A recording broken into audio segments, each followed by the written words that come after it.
خانم ها، آقایان، درود بر شما.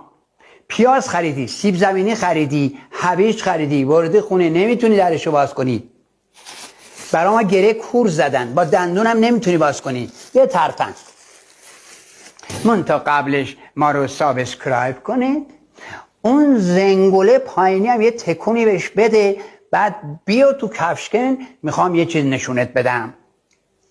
این پیاز رو من خریدم چند تا دونه، بازنشستگی نمیتونم بیشتر بخرم.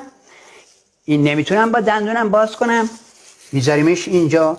با این انگشت، با دو بند انگشت یک سوراخی درونش ایجاد میکنیم. یه سوراخی درونش ایجاد میکنیم، صداشو دیدین؟ سوراخی درونش ایجاد میکنیم. بعد با انگشت سبابتین و انگشت ربابتین این درون سوراخ دوتا انگشت رو میکنیم.